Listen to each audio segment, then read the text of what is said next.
The nation's slogan was clear. Just say no. Crack now has spread to almost every American city. I will tell you, Director Deutsch, as a former Los Angeles police narcotics detective, that the agency has dealt drugs throughout this country for a long time. This week, Colorado gangs. House Bill 1335 would fund a war on gangs to the tune of $2.3 million. They called it a war on drugs. But if you grew up in ground zero like me, it felt more like a war on us. It's no secret that we were targets. But after 20 years of being in the film industry, I'm going back to where it all started. To document the people in my community who survived the crack and gang epidemic of the 80s and 90s. To create a new blueprint for the future. We would travel from city to city to hear stories of success and redemption. This is Products of the Plan. Episode 1, The Blueprint. As I begin this journey, it's important for me to sit down with people who are on the same frequency and have the same mission to change lives. So before I head to my hometown of Denver, Colorado, I'm going to sit down with the president of Big City TV and the founder of Stolen Voices, Lori Rothschild Ansaldi.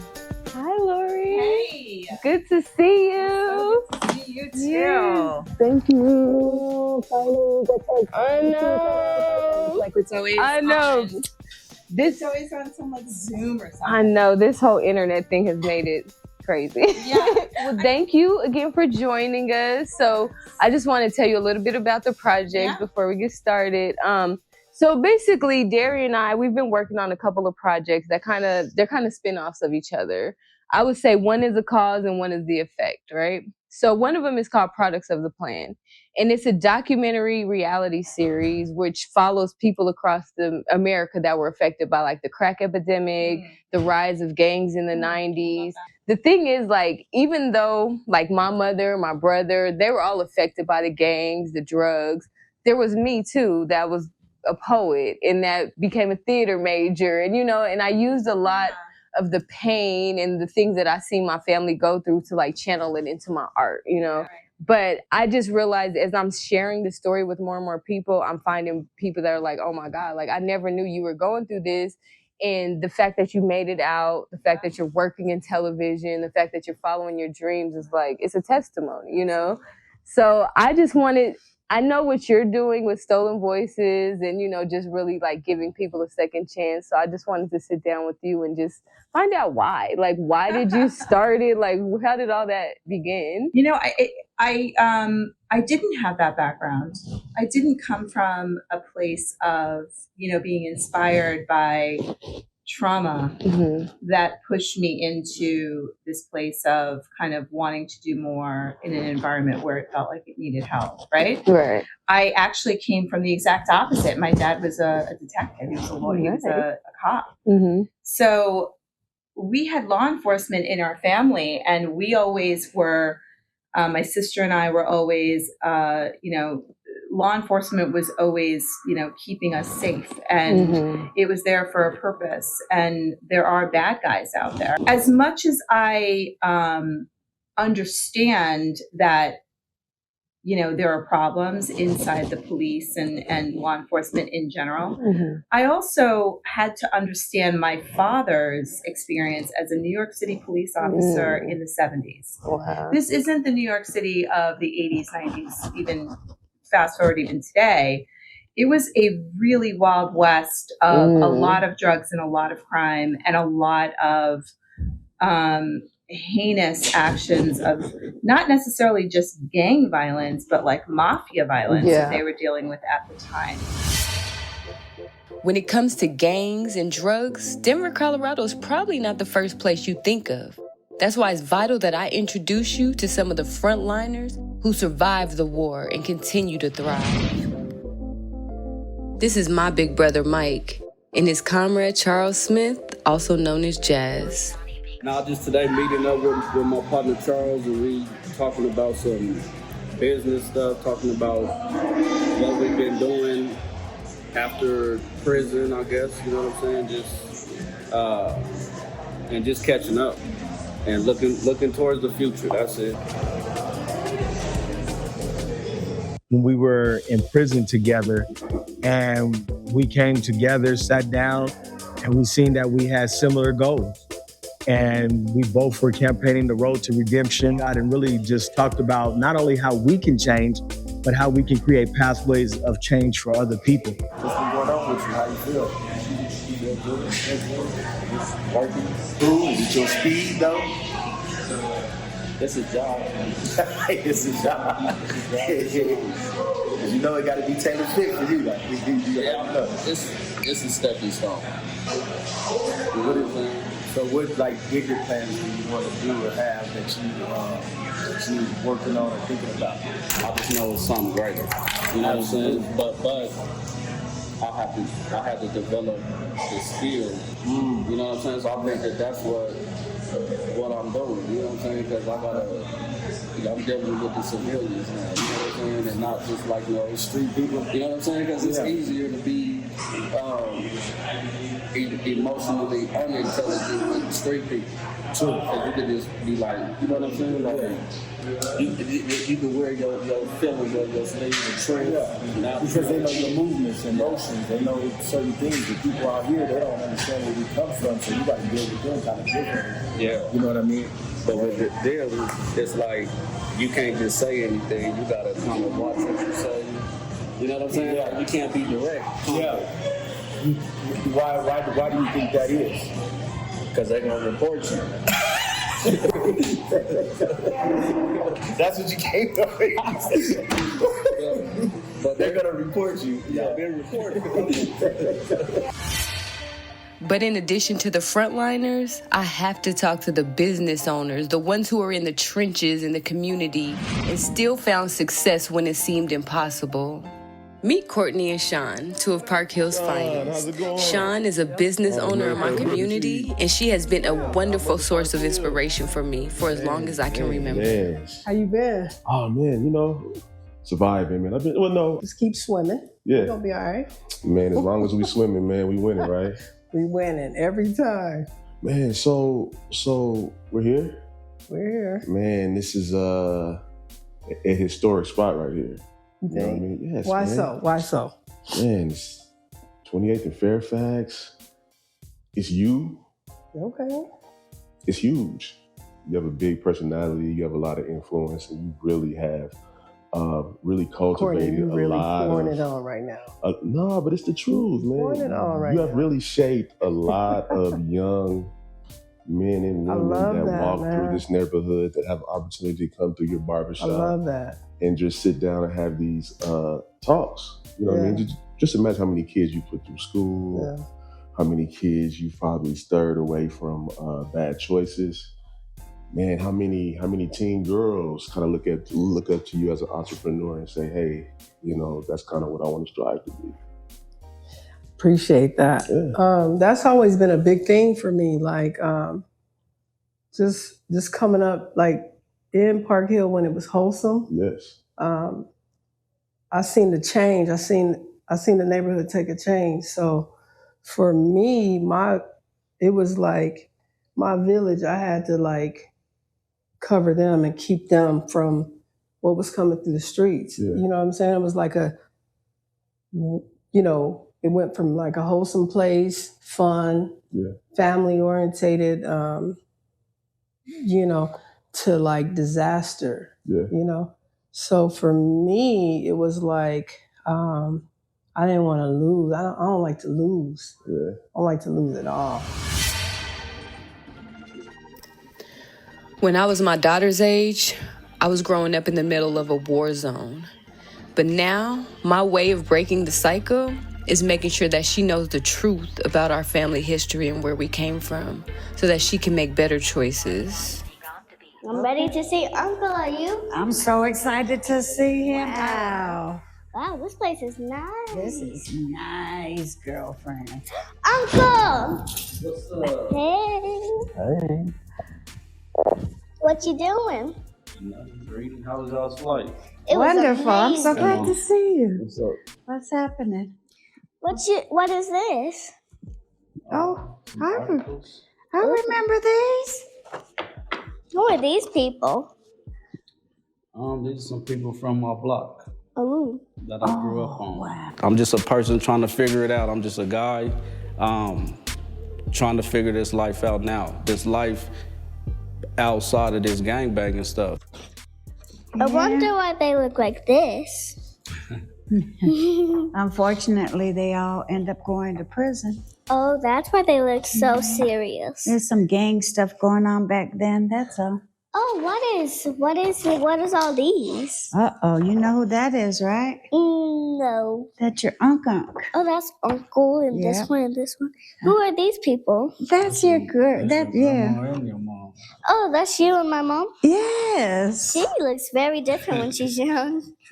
She look pretty, like though. you, huh? Don't that look like you? Yeah, kind of. Yeah. Do you know why she's crying? Because Uncle was in the wheelchair. Probably, yeah. Got shot. Got shot. See, can you read what that says? Shooting victim needs help to get on with his life. That's big words. And then what does that one say for me, the top one? Students help victim of shooting.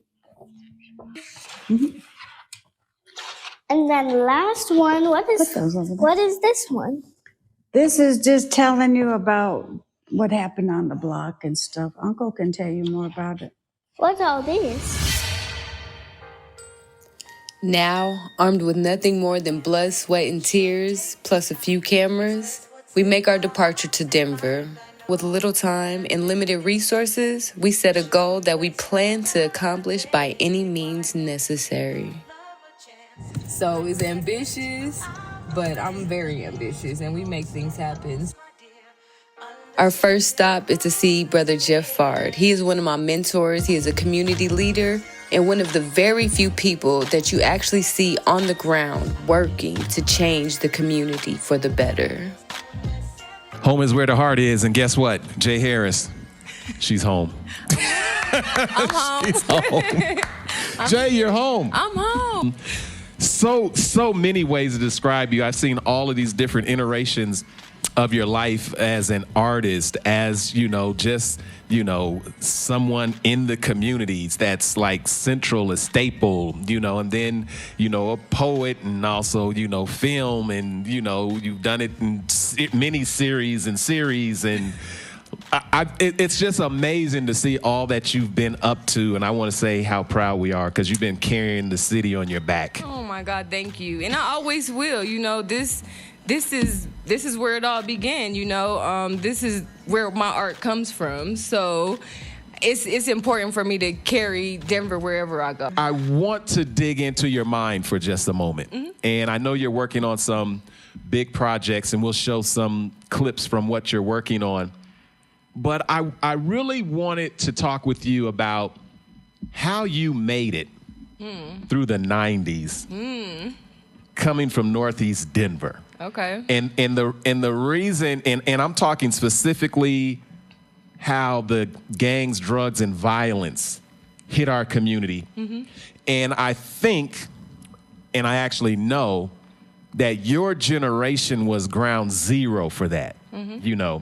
My generation watched it as something strange is going on. We were kind of caught up in ways, but not in a way that we grew up in it. Yeah. You know what I mean?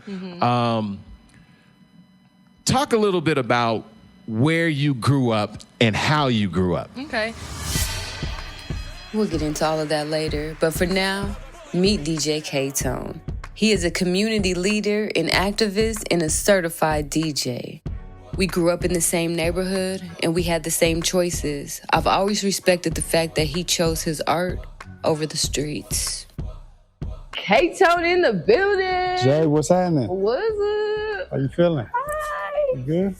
What's up, man? How you been? Yo, this spot is dope. Yeah, it's dope, like, huh? it's my first time here since I've come home for a visit. I really love it. Black owned. Shout out to my DJ brother, Squizzy Taylor. Okay, so Cook, Kevin Kane. okay, Yeah, that's dope. I'm so proud of them. They have done a wonderful job with this location. definitely. I really called you here today specifically for another project. Like, we grew up in Park Hill. We grew up amongst a lot of crazy shit. And it's like, I see you and you didn't go, like, we went to high school. I never saw you gang banging. Like you've always been you. You've always been DJ KTone. You always knew who you were. Just like I always had my camera. You always had your turntables. Right.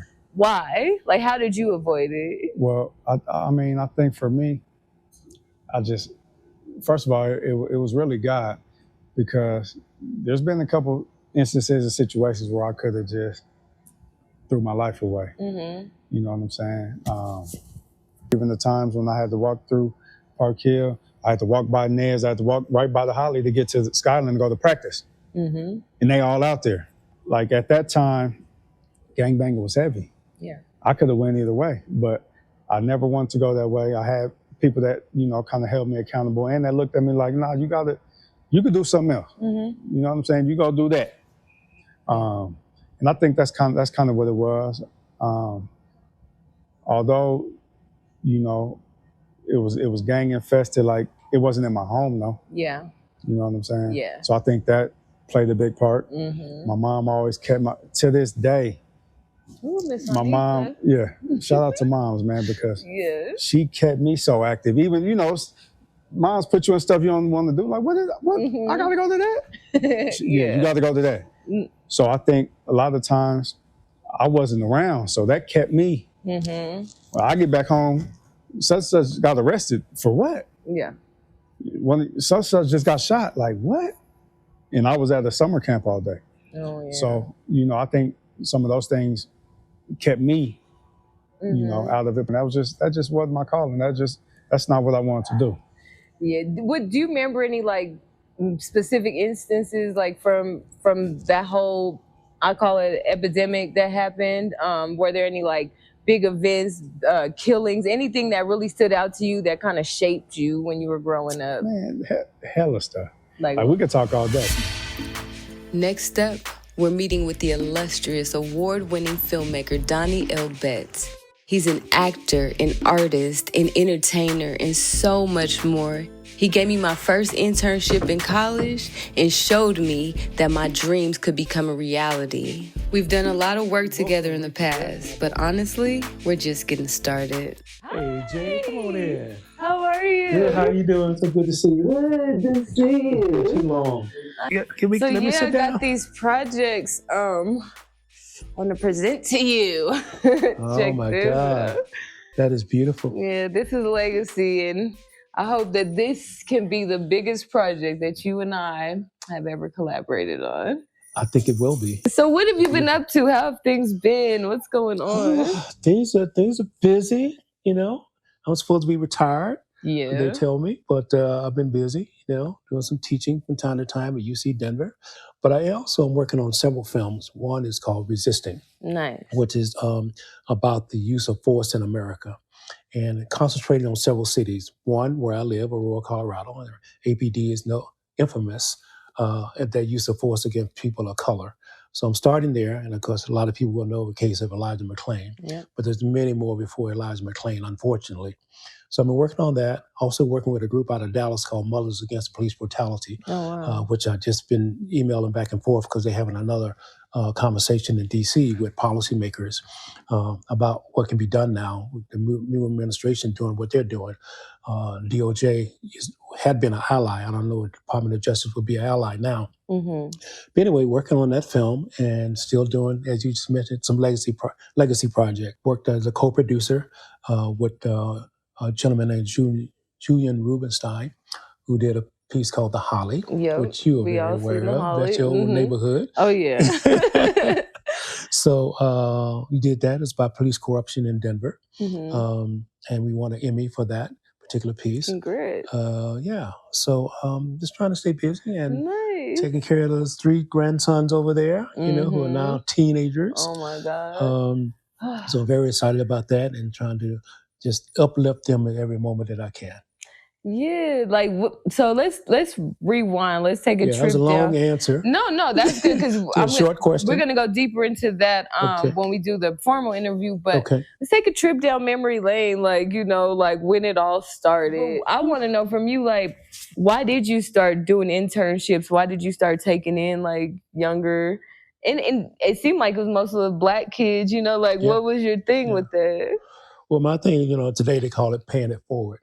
Artist has a social responsibility to not only educate, but entertain. Mm-hmm. So my thing was, how can I share what I've learned over the course of the years with somebody else? And so by having interns, that was one way to having that. Yeah. And plus I need to work. Right. I needed the cheap labor. Yeah, for real. Now it's time to meet with a beautiful young lady that I consider to be my baby sister. She grew up next door to me on 26th and Elm, and she was the star of my first film. Not alcohol door. Kimberly has a story and a testimony that could change lives. So it's vital that we sit down to find out about her journey. Happy birthday. I haven't seen you in forever. I know, it's been years. Sorry. You're walking home. That's it. Go ahead and have a seat. I'm gonna get us some drinks and stuff. Breakfast drinks. So what's been up? How was your birthday? It was cool. I just chilled in Houston, turned up. Really? It looked fun. I watched this story. It was fun.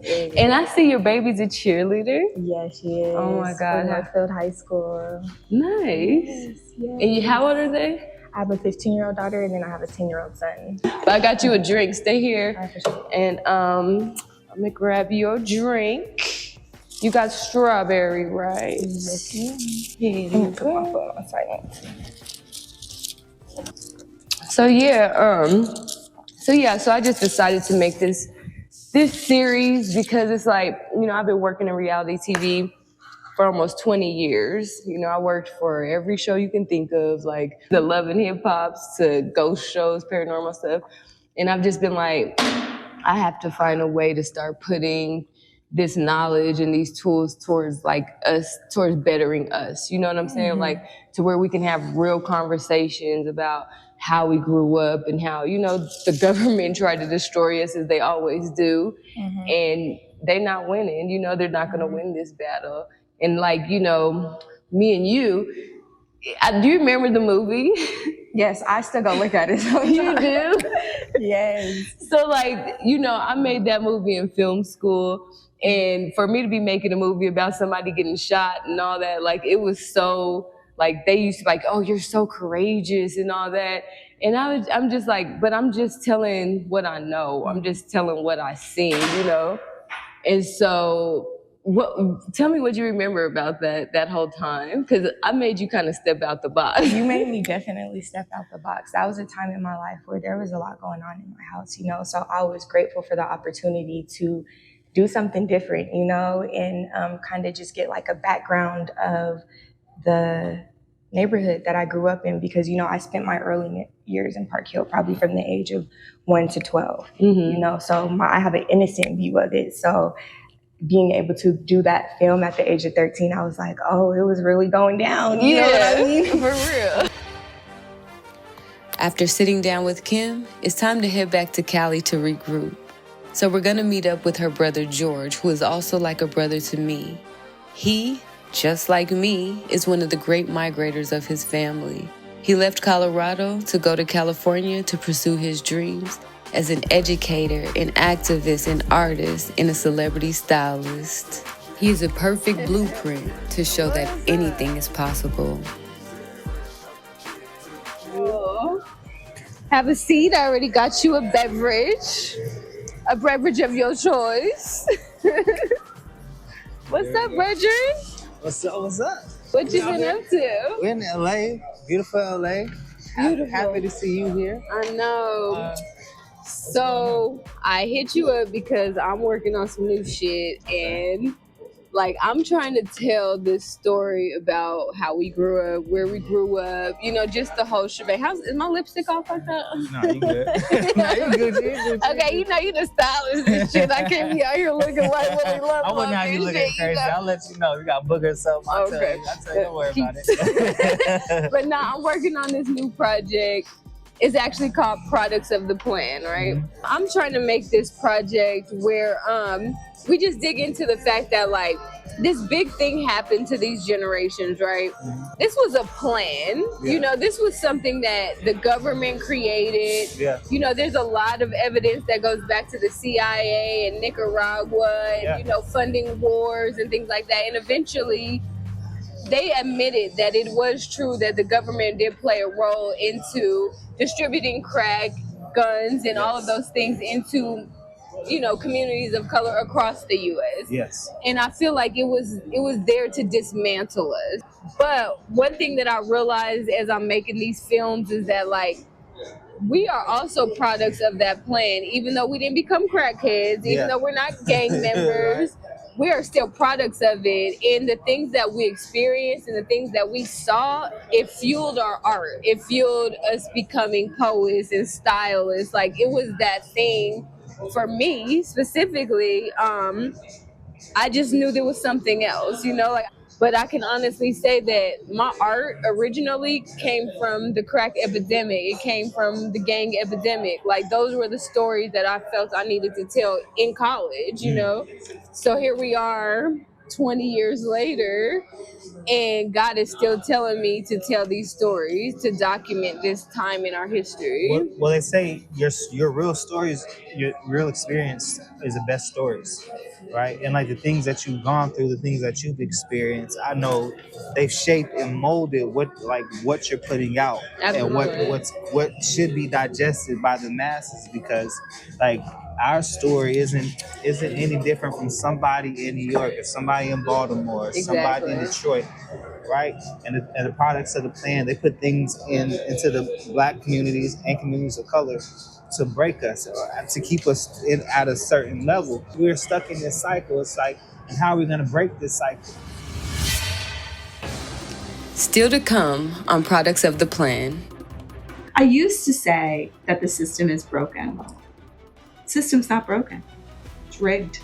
It is doing exactly what it's supposed to do. That means you've taken literally more steps than anyone else that actually have legs, because you have to fight harder.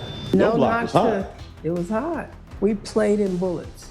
Like I said, it went from wholesome to zombie land. Because y'all was on that side. We were right there. You got people like us who want to change the narrative, doing our part to change the narrative. And I think we're taking a turn for the better. You know, like you are a living library to me, you know? So it's like, I just always wanted to thank you for that. I don't know if I ever did. You get out that matrix from the hood, but then it's kind of like in life, there's so many matrices. There's different matrices within the system itself. Period. Like, I think sometimes you can get so caught up in getting out of one matrix and find yourself in a whole nother one. That's deep. But if one thing I will say is, and I say this all the time, TV saved my life. Because, the Bloods are getting put on or quoted in my backyard, and my uncles are looking for dope on the floor, or my mom's fiend out or whatever. I would lock myself in my room and I would become immersed in television and I would escape. I see government come and take their kids for doing stupid stuff. And I said, I just went to my mom. I said, Mom, I'm on these drugs and I need help. And I don't want my babies to go through that. So please, will you take them so that the court doesn't take them? That's the thing. We don't know how to ask. We don't know how to ask the questions that are important. Like, we don't know how to ask for help. We don't know how to. We want to try to figure this out all by ourselves. We don't even got the right tools because we ain't even got fathers in the house to give us the right tools. So then we go to the hood and they fake care about us. So how is your mental health? Are you ready to listen? Like, you know, sometimes I felt like I was in prison because I lived amongst so much chaos, you know? And like, I would lock myself in that room and I would write.